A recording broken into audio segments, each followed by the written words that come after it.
Hey everyone, it's Ethan or Miss back again for another video today, and welcome back to the channel, guys. We're here again for yet another CDL review. We are going to be reviewing week 2 of Major 2, or the Minnesota Rokkr Major. A pretty interesting week, to say the least. So, yeah, I mean, let's go through it. Obviously, here's a look of the updated standings now. Optic Texas at number 1 with 125 points. Atlanta FaZe at number 2 with 120 points. Royal Ravens at 3 with 110. And obviously those are the top 3 teams right now, if you ask me. And I don't think there's much argument for that. And then after that, there's definitely some debate, because is the next team Boston? Is the next team LA? Is the next team Toronto? I mean, so far this stage, you could even argue, is it the Mutineers? But I mean, I guess the Rokkr too, to be fair. I mean, I wasn't really singling them out, but I just think it's definitely not the Rokkr. I think it's between the Thieves, Ultra, and probably Mutineers, which is interesting. But, of course, very interesting to see Toronto at 6, Thieves at 5, Breach at 4. Obviously, they're a good team, and I really like that team, so I'm glad they're finding success. Methods, I think, is a top 2 AR in this game right now. I think Dashi being the only AR that's better than him. If we're counting flexes, obviously, Celium is better than him, but as an AR, I think Methods is number 2, maybe number 3. Definitely could make an argument for that. I'd actually tweeted about that on the weekend. If you guys don't follow the Twitter, go follow it.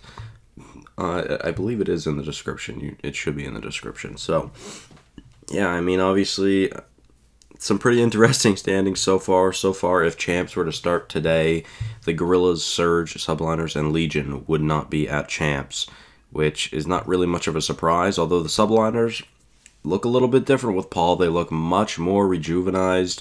They won a hard point. But then again, it was Paris, so can't take too much away from it yet. And they play Toronto this weekend. I don't know if they... Oh, yeah, they have 2 matches this weekend. They play Minnesota and Toronto, so we'll see how that goes. Obviously, with more practice, I would imagine this team gets better. But we'll see. We shall see. So, let's take a look at my pick'ems. So, I did all right. Some pretty interesting picks, that's for sure. Last week, I got 18 points. This week, I did 14. Or I got 14, sorry. Definitely not as good, but let's go through it. So the Legion ended up making a Game 5 push against the Ravens, which was shocking to me, was really, really shocking to me. If you compare this weekend to last weekend, London literally looked better with Paul than they did with Gizmo, but that's just my opinion. Optic 3-1 over the Surge, wasn't really surprising there. Breach, a 3-0 over the Rokkr. They are a very, very solid team, and honestly, I do think they're a top 4 team. Then we go into Saturday. Saturday, my pick'ems were absolutely fucking chalked. I expected the Ravens to win. They did not even close.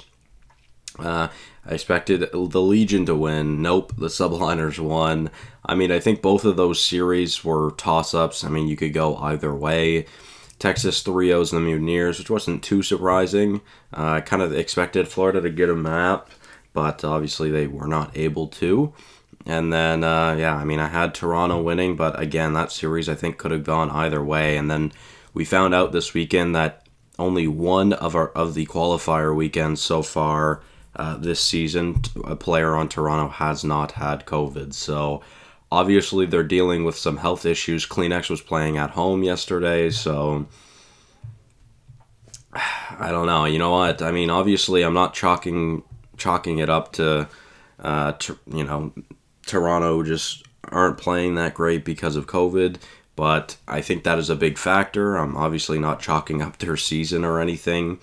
I think once they're healthy, this team gets better. I really do. And I mean, they're still doing well, or decent enough at least, where they can still win games, they can still win maps, they can still make it a close series. So I am intrigued to see how Toronto's week goes. Obviously, they have literally the bottom 2 teams this weekend, so we'll see how that goes. But very great weekend from the Boston Breach, going 6-2 in map count. So obviously 2-0 on the weekend is pretty solid.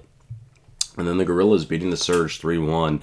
I still, you know what, I had Okay, so Seattle beats Atlanta. Wow, okay, shocking. I didn't expect them to beat Optic, and honestly, they didn't look too bad against Optic. And then you go to the Gorillas, they really didn't look that great against the Gorillas, I don't find. I think the Gorillas are still the better team. I'm definitely still higher on the Gorillas than the Surge. Honestly, if the Surge had to beat the Gorillas, I probably would have had a little more confidence in them, but because they didn't, again, I'm still higher on the Gorillas. I'm really high on this Gorillas team until they continuously prove me wrong, but we shall see. And a team that I'm not very high on right now is definitely the Thieves. They are struggling right now. 0-3 this stage, or 0-3 in qualifiers right now, and they just got reverse swept by the Rokkr. Can we talk about how many goddamn reverse sweeps there have been this stage? Paris have gotten reverse swept in back-to-back series. Well, up until the New York series, of course. And then the Rokkr have reverse swept 2 out of their last 3 series.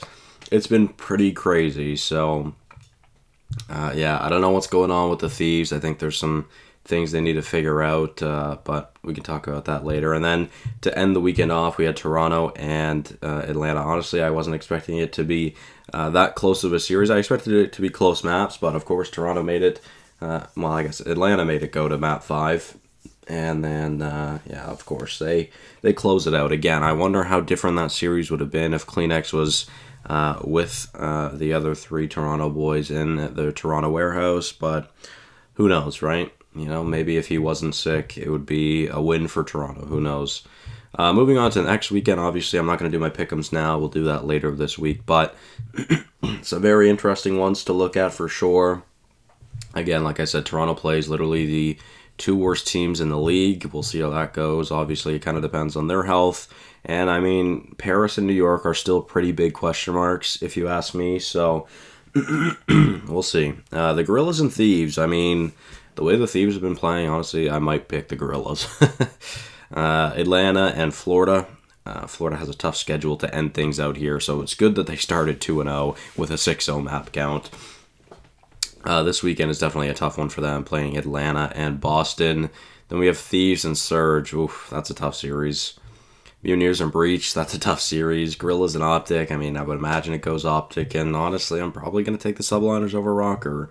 I mean, yes, they reverse swept the Thieves, but the Thieves really have not looked great right now, although the Rokkr looked great on Bocage, map 5. Then Boston versus London, that'll be a fun match to watch. That'll be intriguing, that's for sure. It's London's only match of the week. Then we have Optic versus FaZe. I'm surprised that's not the main event of Sunday, but nice. Then we have Toronto versus New York to end the weekend off, heading into the major. It should be fun. Let's take a look at the standings so far in this major, of course.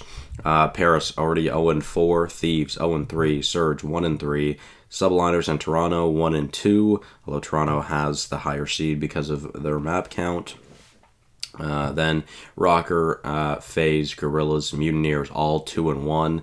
Mutineers at number 4 because they have the higher map count, so they really just need to win some maps here. I don't know if they beat I don't know if they beat Breach or FaZe, but it's possible. Honestly, there's a chance that Breach go 5-0 this stage, which would be really, really cool.